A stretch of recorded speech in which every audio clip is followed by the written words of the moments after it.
முன்பெல்லாம் ஆண் பிள்ளை தானே வெளியில் சென்று விட்டு வரட்டும் என்று பெற்றோர்கள் அன்றைக்கு இருந்த காலம் மாறி போய் இன்றைக்கு பள்ளி செல்கிற மாணவர்கள் இருந்து கல்லூரியில் படித்து முடித்த மாணவர்களை இளைஞர்கள் வீட்டை விட்டு வெளியேறினால் பெற்றவர்கள் மடியிலே நெருப்பை கட்டிக்கொண்டு பயந்து கொண்டிருக்கின்ற சூழ்நிலை இருக்கிறது.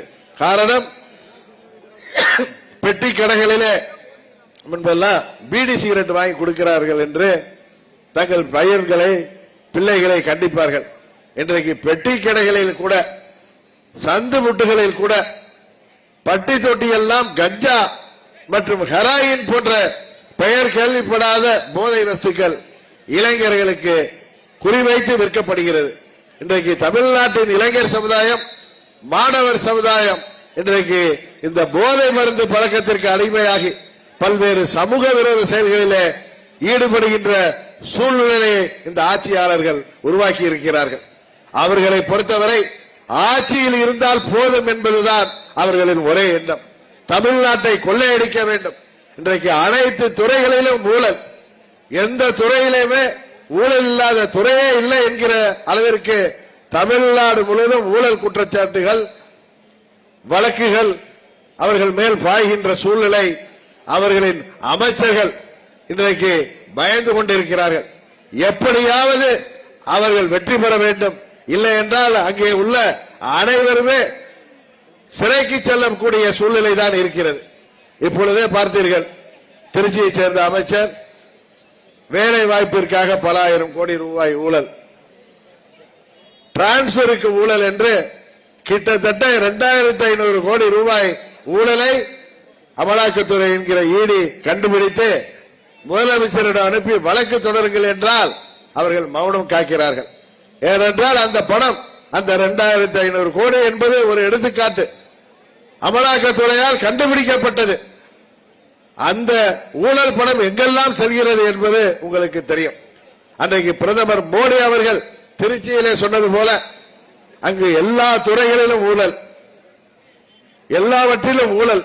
அந்த ஊழல் பணம் எல்லாம் எப்படி ஆறுகள் எல்லாம் கடலை நோக்கி செல்கிறதோ அதுபோல அந்த பல ஆயிரம் கோடி ஊழல் பணம் இன்றைக்கு ஒரு குடும்பத்தை நோக்கி செல்கிறது. அவர்களின் கைத்தறிகளாக, அடியாள்களாக இன்றைக்கு அங்கே திமுகவிலே இருக்கின்ற அமைச்சர்களும் அவர்களே உள்ள சட்டமன்ற உறுப்பினர்களும் செயல்பட்டுக் கொண்டிருக்கிறார்கள். நம்ம ஊர்ல எல்லாம் இருப்பாங்க சில ரவுடிகள், அவர்கள் கையில ஒரு 50-100 கைத்தறிகள் இருப்பார்கள். அவர்கள் கடைகளுக்கெல்லாம் சென்று வசூல் செய்வார்கள். காவல்துறையை கையிலே வைத்திருப்பார்கள். அந்த ரவுடிகள் எங்கும் சட்டவிரோத நடவடிக்கையில் ஈடுபடுவார்கள். அவர்கள் யாரை அடிக்க வேண்டும் என்றால் 5000 ரூபாய் 10,000 ரூபாய் பணம், யாரையும் கொலை செய்ய வேண்டும் என்றால் 50,000 ரூபாய் பணம் கொடுத்து கொலை செய்கின்ற அளவுக்கு கூலிப்படைகளாக இருப்பார்கள். அவர்களெல்லாம் அம்மா அவர்கள் ஆட்சியில அந்த ரவுடிகளையும் கொலையாளிகளையும் சமூக விரோதிகளையும் அம்மா அவர்கள் ஆட்சியில அடக்கி வைத்திருந்தார்கள். ஆனால் திமுக ஆட்சியில அந்த ரவுடிகள், அந்த கூலிப்படைகள் இன்றைக்கு தமிழ்நாட்டிலே தலையெடுத்து ஆடுகிறார்கள். 5000 ரூபாய்க்கு கூலிப்படைகளை வைத்து கொலை செய்து விடலாம் என்கிற அளவிற்கு யாருடைய உயிருக்கும் பாதுகாப்பு இல்லை. அது பெரிய பணக்காரர்களாக இருக்கலாம், அரசு அதிகாரிகளாக இருக்கலாம், நம்மை போன்ற அரசியல்வாதிகளாக இருக்கலாம், சாதாரண பொதுமக்களாக இருக்கலாம். 5000த்திற்கும் 10,000த்திற்கும் இன்றைக்கு கூலிப்படைகளை வைத்து கொலை செய்கின்ற அளவிற்கு தமிழ்நாடு மிகவும் மோசமாக போய்விட்டது. ஆனால் முதலமைச்சரும் அவரது மகனும் சொல்கிறார்கள், தமிழ்நாட்டு பெண்கள் எல்லாம் எங்கள் பக்கம் இருக்கிறார்கள் என்று. எவ்வளவு அகங்காரம், எவ்வளவு ஆணவம்! தமிழ்நாட்டிலே வாழ்கிற பெண்மணிகள் தங்கள் வீட்டு பெண் குழந்தைகளையும் தங்கள் வீட்டு ஆண் குழந்தைகளையும் வெளியே அனுப்புவதற்கே பயந்து கொண்டிருக்கிறார்கள், கொதித்து போயிருக்கிறார்கள். இவர்கள் இந்த 1000 ரூபாய் கொடுத்து தமிழ்நாட்டு பெண்களை, தாய்மார்களை இவர்கள் சரிகட்டி விட்டதாக நினைக்கிறார்கள். ஆனால் தமிழ்நாட்டு மக்கள் இந்த தேர்தலிலே, குறிப்பாக பெண்கள், அம்மாவின் ஆட்சி இருந்தால்தான் தமிழ்நாடு தலைநிமிர முடியும் என்பதற்காக இவர்களை இந்த தேர்தலிலே உறுதியாக தோற்கடிக்கப் போகிறார்கள். இன்னும் சொல்ல போனால் இவர்கள் பணத்தை கொடுத்து மக்களை விலைக்கு வாங்கிவிடலாம் என்று அவர்கள் ஆணவத்திலே கொக்கரிக்கிறார்கள். ஏற்கனவே அவர்கள் கூட்டணி வலுவான கூட்டணி, இது கொள்கை கூட்டணி, இது பாரதிய ஜனதா கட்சிக்கு எதிரான கூட்டணி என்று அவர்கள் மாறுதட்டிக் கொண்டிருக்கிறார்கள். உண்மையிலேயே பார்த்தால் பாரதிய ஜனதா கட்சி இந்தியாவிலே ஒரு சில மாநிலங்களை தவிர மற்ற மாநிலங்களில் எல்லாம் சிறப்பான ஆட்சி செய்து வருவது பாரதிய ஜனதா கட்சி. நாங்கள் ஏதோ கூட்டணியில் இருக்கிறோம் என்பதற்காக சொல்லவில்லை. 24 தேர்தலில், பாராளுமன்ற தேர்தலில் பிரதமர் மோடி அவர்கள் நாட்டின் பாதுகாப்பிற்கும் வளர்ச்சிக்கும் மோடி அவர்கள் தான் வேண்டும் என்கிற குறிக்கோளோடு இந்தியாவிலே பல மாநிலங்களிலே அவர் வெற்றி பெற்று மீண்டும் 3வது முறையாக பிரதமராகி ஒரு சரித்திர சாதனை படைத்திருக்கிறார். அந்த பிரதமர் மோடி அவர்கள் பாரதிய ஜனதா கட்சி சிறுபான்மை மக்களுக்கு எதிரானவர்கள் என்று பொய் பிரச்சாரம் சொல்லி இங்கே மக்களை ஏமாற்றி வருகிறார்கள். பாரதிய ஜனதா கட்சி ஆட்சி நடக்கின்ற எந்த ஒரு மாநிலத்திலாவது யாராவது ஒரு சிறுபான்மையினருக்கு, குறிப்பாக இஸ்லாமியர்களுக்கு ஏதாவது பிரச்சனை வந்ததாக நாம் எங்காவது பத்திரிகைகளிலோ ஊடகங்களிலோ கேள்விப்பட்டிருக்கிறோமா? இன்றைக்கு இந்தியாவில் தான் இன்றைக்கு இந்த இஃப்தார் நோன்பு காலத்தில், இந்த ரமலான் மாதத்தில் இஸ்லாமியர்கள் நிம்மதியாக ரமலான் நோன்பு கொண்டாட முடிகிறது. வளைகுடா நாடுகளிலும் சரி, ஏன் அருகிலே உள்ள பாகிஸ்தான், பங்களாதேஷ், ஆப்கானிஸ்தானம், ஏன் ஸ்ரீலங்காவில் கூட இஸ்லாமிய சொந்தங்களால் அவர்களால் ரமலான் நோன்பு கொண்டு வர முடியவில்லை.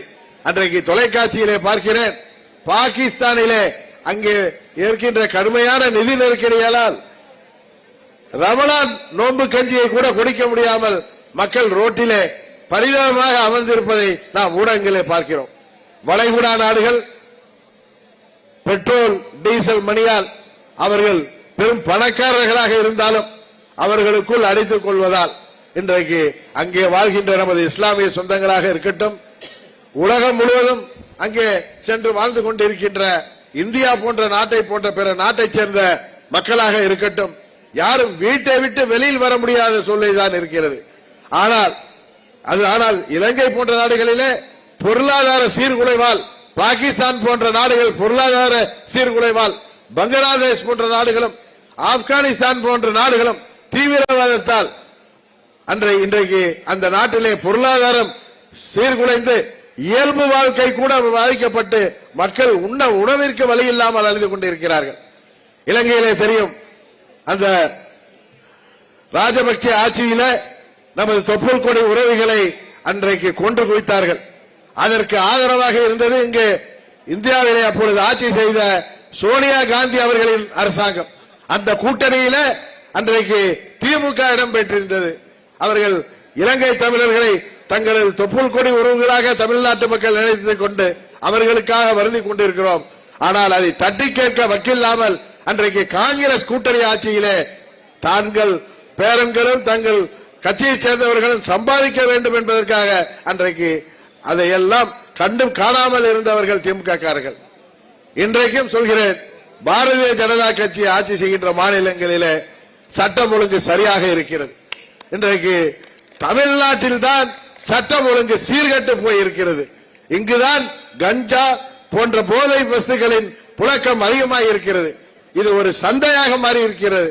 போதை மருந்து வியாபாரத்தில் இன்றைக்கு திமுகவினர் பின்னணியிலே இருக்கின்றார்கள். எங்கு ஒரு கற்பழிப்பு நடந்தாலும் அல்லது பாலியல் வன்கொடுமை கிடந்தாலும் அதிலே ஒரு திமுக காரரின் பெயர் அடிபடுகிறது. அதுபோல அவர்கள் சொல்கிறார்கள், கஞ்சா தமிழ்நாட்டிலே விளைவிப்பதெல்லாம் நிறுத்திவிட்டோம், வெளி மாநிலங்களில் தான் கஞ்சா வருகிறது என்று. உங்களிடம் தானே திரு ஸ்டாலின் அவர்களிடம் தானே காவல்துறை இருக்கிறது. அதையெல்லாம் கட்டுப்படுத்த வக்கில்லாத ஸ்டாலின் அவர்கள் ஆட்சியில் இருப்பது அது அவருக்கு நல்லதா என்பதை, தமிழ்நாட்டுக்கு நல்லதல்ல என்பதை உணர வேண்டும். அவர் எப்படியும் மே மாதம் 4ஆம் தேதி வரைக்கும் இறங்க மாட்டார். ஆனால் தமிழ்நாட்டு மக்கள் அனைவரும் ஒன்று சேர்ந்து அவரது ஆட்சிக்கு முடிவு கட்டுவார்கள் என்பது மாத்திரம் உண்மை. 21 நாங்கள் பிரிந்து கிடந்தோம், நீங்கள் எளிதாக ஆட்சிக்கு வந்தீர்கள். இப்பொழுது அம்மாவின் பிள்ளைகள் அனைவரும் ஓரணியில் திறந்து இருக்கிறோம். இன்னும் சொல்ல போனால் அம்மாவின் ஆட்சி வர வேண்டும் என்பதற்காக அம்மா மக்கள் முன்னேற்ற கழகம் இன்றைக்கு அனைத்து இந்திய அண்ணா திராவிட முன்னேற்ற கழகத்தோடு கைகோர்த்து இருக்கிறோம். எந்த ஒரு கோரிக்கையும் எங்களிடம் இல்லை, எந்த ஒரு நிபந்தனையும் இல்லை. ஏன் நான் தேர்தலில் கூட போட்டியிடவில்லை என்று முடிவு எடுத்திருக்கிறேன் என்றால் அதற்கு காரணம் தமிழ்நாட்டிலே நடைபெறுகின்ற இந்த மக்கள் விரோத தீய ஆட்சி, வருங்கால சமுதாயத்தை அழித்துக் கொண்டிருக்கின்ற இந்த ஆட்சி, ஊழல் பெருக்கெடுத்து ஓடுகின்ற ஆட்சி, இங்கே சட்டவிரோத செயல்களும் மணல் கடத்தலும் கனிமவள கொள்ளையும் நடந்து கொண்டிருக்கின்ற இந்த ஆட்சியை முடிவுக்கு கொண்டு வந்தால்தான் வருங்கால தமிழகம் வளம் பெற முடியும். அதற்கு அம்மாவின் ஆட்சி தான் ஒரே வழி. அதற்காகத்தான் நாங்கள் அனைத்து இந்திய அண்ணா திராவிட முன்னேற்ற கழக தலைமையிலான கூட்டணியிலே இணைந்திருக்கிறோம். சிலரை போல சீட்டுக்காகவும் நோட்டுக்காகவும் நாங்கள் செல்லவில்லை. மாண்புமிகு அமித்ஷா அவர்கள் என்னை 3 மாதங்களுக்கு முன்பு டெல்லிக்கு அழைத்து 21 நீங்கள் எங்களோடு கூட்டணிக்கு வர வேண்டும் என்று நான் உங்களிடம் கேட்டேன். அன்றைக்கு நீங்கள் சரி என்று சொன்னீர்கள். ஆனால் அவர்கள் அன்றைக்கு தேவையில்லை என்று சொன்னார்கள். அதனால் இன்றைக்கு அம்மாவின் ஆட்சி வர முடியாமல் போனது. ஆனால் இப்பொழுது அதிமுகவினர் அதன் தலைவர்கள் அம்மா மக்கள் முன்னேற்ற கழகம் கூட்டணிக்கு வர வேண்டும் என்பதை மகிழ்ச்சியோடு என்னிடம் சொன்னார்கள். நீங்கள் பேசுங்கள், அவர்களை எங்களோடு அழைத்து வாருங்கள் என்று சொன்னார்கள். சில பேர் சொல்றாங்க, நீங்க 2 பேரும் ஒன்னா இருந்ததுக்கு எதுக்கு அவங்க மத்த சேர்த்துக்கணும்? 2 பேருக்குள்ள சண்டை இருந்தா இன்னொரு பெரிய மனுஷங்க தானே வந்து ஊர்ல தெருவுல சண்டை இருக்கும், அண்ணன் தம்பி சண்டை இருக்கும், பங்காளி சண்டை இருக்கும், மாமா மச்சா சண்டை இருக்கும், பக்கத்து வீட்டுக்காரங்களோட சண்டை இருக்கும். அந்த ஊர்ல மதிக்கத்தக்க பெரியவர்கள் தானே வந்து நம்ம சேர்த்து வைப்பாங்க, சண்டையை விலக்கி வைப்பாங்க. அதுபோல திரு அமித்ஷா அவர்கள் என்னை அழைத்து இப்பொழுது அண்ணன் இபிஎஸ் அவர்கள் அம்மா மக்கள் முன்னேற்ற கழகத்தை மனப்பூர்வமாக ஏற்றுக்கொண்டிருக்கிறார். அம்மாவின் ஆட்சி வர வேண்டும், அவர்கள் எங்களோடு வர வேண்டும் என்று என்னிடம் அவர் சொன்னதின் பேரில் தான் நான் உங்களை அழைத்து பேசுகிறேன். நீங்கள் என்ன சொல்கிறீர்கள் என்று கேட்டார்கள். நான் சொன்ன 21 சொன்ன அதே பதிலைத்தான் சொல்கிறேன். நான் உறுதியாக இந்த கூட்டணிக்கு வருகிறோம். எங்களுக்குள் இருந்த மன வருத்தங்களை எல்லாம் தூக்கி எறிந்துவிட்டு அம்மா மக்கள் முன்னேற்ற கழகத்தின் நலனும் அனைத்து இந்திய அண்ணா திராவிட முன்னேற்ற கழகத்தின் நலனும், ஏனென்றால் நாங்கள் எல்லாம் அம்மா வளர்த்த பிள்ளைகள். சிலரை போல நாங்கள் அம்மா அவர்களால் பதவி பெற்று ஆட்சி அதிகாரத்தில் இடம்பெற்று அமைச்சர் பதவி, முதலமைச்சர் பதவி என பல பதவிகளை பெற்று முகவரி பெற்று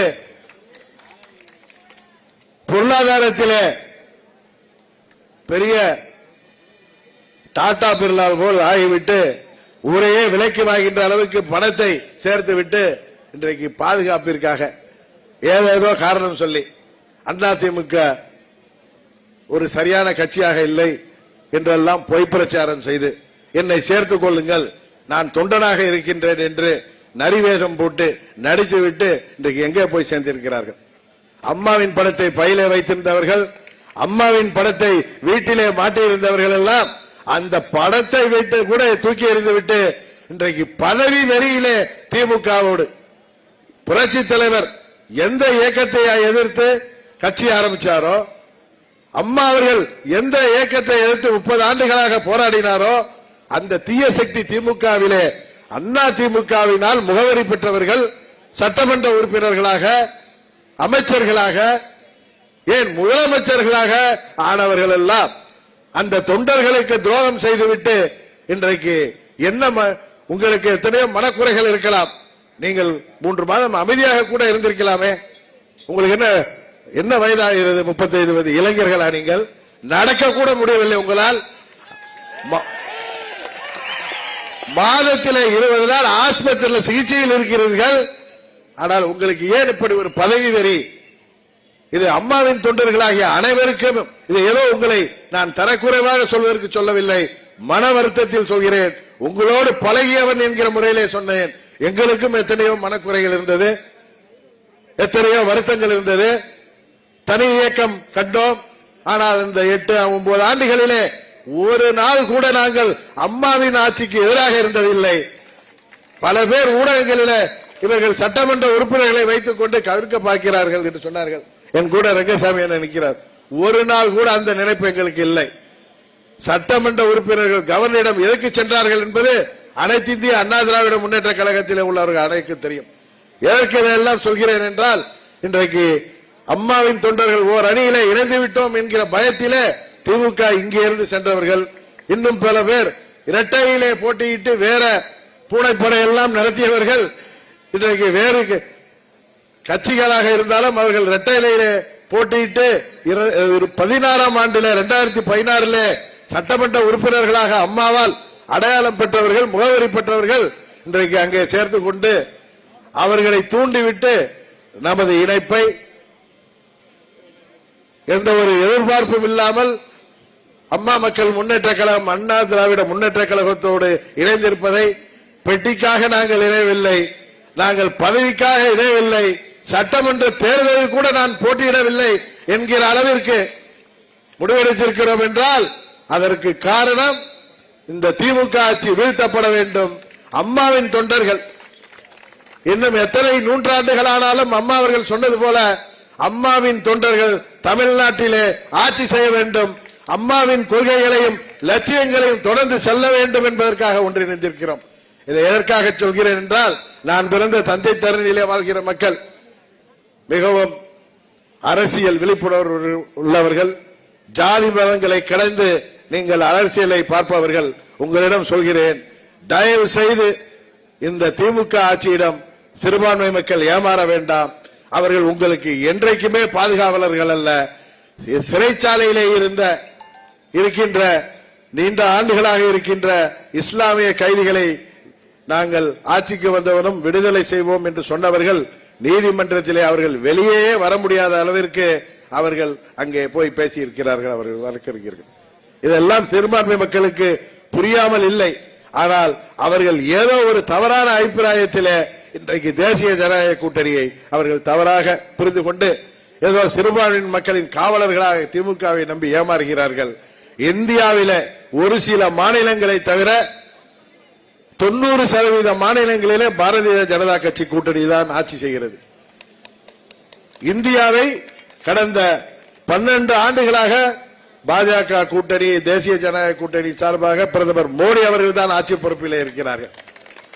குடியுரிமை சட்டமாக இருக்கட்டும், வக்ஃப் வாரிய சட்டமாக இருக்கட்டும், அதனால் யாராவது ஒரு இஸ்லாமியர் பாதிக்கப்பட்டிருக்கிறார் என்று சொன்னால் அதற்கு நாங்கள் பதில் சொல்ல கடமைப்பட்டிருக்கிறோம்.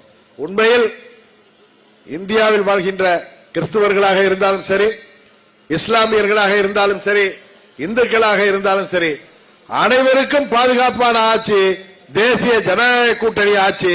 இன்றைக்கு தமிழ்நாட்டிலே இருக்கின்ற இந்த மக்கள் விரோத ஆட்சியை, இந்த மக்களுக்கு எதிரான ஆட்சியை, தமிழ்நாட்டிலே நரகத்திற்கு ஈடான ஒரு ஆட்சியை கொடுத்துக் கொண்டிருக்கின்ற இந்த திமுகவை வீழ்த்துவதற்காக நாம் அனைவரும் ஒன்றிணைந்திருக்கிறோம். நமது கூட்டணி கட்சியைச் சேர்ந்த நிர்வாகிகளும் தொண்டர்களும் இங்கே வருகை புரிந்திருக்கிறீர்கள்.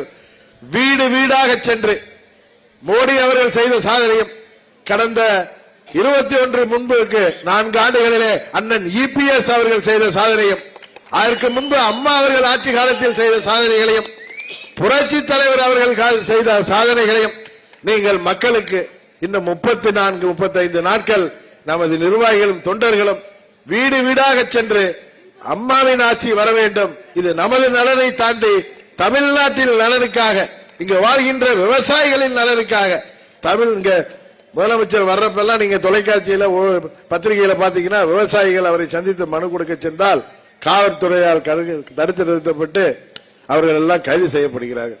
முதல்வர் கேட்டா நானும் டெல்டாக்காரர். இந்த 5 ஆண்டு ஆட்சியில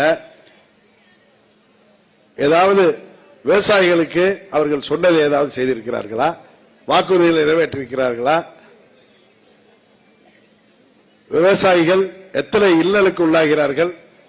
அதுபோல அரசு ஊழியர்கள், ஆசிரியர்கள், மருத்துவர்கள், செவிலியர்கள், மின்சாரத்துறை ஊழியர்கள், போக்குவரத்து தொழிலாளர்கள், அனைத்து தொழில் செய்பவர்கள் அனைவருமே இன்றைக்கு தமிழ்நாட்டிலே மிகுந்த இன்னலுக்கு உள்ளாகி இருக்கிறார்கள். விலைவாசி விண்ணை முட்டுகின்ற அளவுக்கு உயர்ந்து கிடக்கிறது.